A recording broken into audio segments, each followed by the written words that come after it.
Mamemo akwaba na wasese wo fidie ne da Adom TV Badwam health tips na yede ebrew medi de afia amankwa tamaklo meda se na wotwe mu yese ye kasa fa frequent urination ho obi odwonso intentem akora na apene ni nya ye beka ho asem na de eba fasedama endpoint homeopathic clinic na daroma na yede ebrew Dr. Duboaten kasa wa ha yene ne to aye nkomo iso do organize ya mu akwaba ne na sepa Eden be mo bi adwonso ntentem. Yo de be sade esika ye no Johnson ntentem ade a obi a kobro so ana akọkọ ye wo hawo. Na mpem mebiri no a sa question abusa no obi wo ho a na de enti a e ma na Johnson ntentem no the lifestyle ana sa yade bi na akọfa sa de na ba. Obi wo ho a na oba beda e bia ono nsuo bebiri senafu. Ana obi a wonom nsa. Okay. Wo obi a wonom nsa kese pa obeda no bonsa anadwo wanom nsa. Bonsa obedwonso saa. Eno no ema bebiri no a etimi ekonya saa wa hawo no a etesa.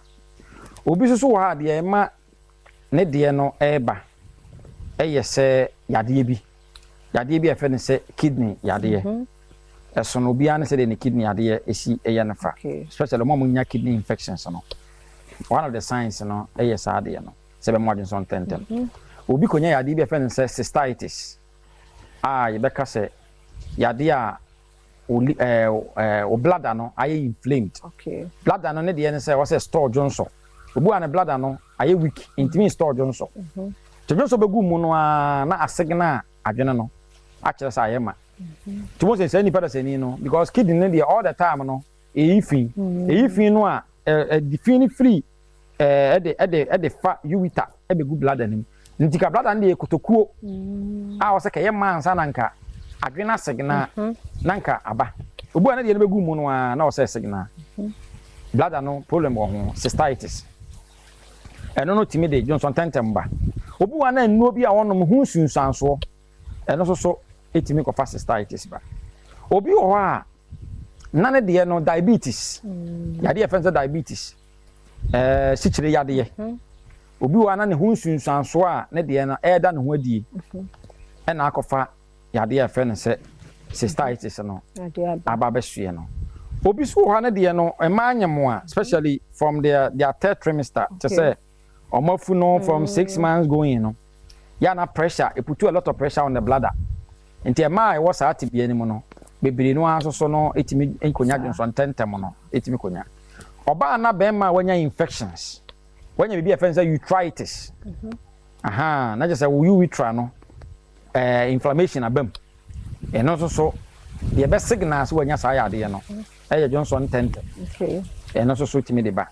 ana so obi wo kra no a mema ya de bi afenza prostate enlargement ana se prostate cancer eno so etimi mpem bebiri no ano eno so etimi ekofa saa wo yendei eba besue enti yakasa Johnson tentem no a emane nya wadwen se o me na mede me ho na Johnson tentem a we de se nya yi agibia yade bebre se de me se bobodin yade bebre no ekwan ya da yade ne da ne ho adi eye se be mo Johnson tentem enti wo de na wo hu ni sa bia na Johnson tentem na Johnson no na nya tra keke anadwo how wonna awia so no how daily life there is a there's a cause of it obehwemu no na any of these conditions here mabobosu and this are or how no ema Johnson tentem the wo in such condition ni bia obetimi aba endpoint homeopathic clinic na ya check ahwe at the property ema Johnson tentem number endpoint obi okumase takrade tachiman obi otema committee 22 and Hansa and a spinter shell signboard esiama na your number betimi afre no 0244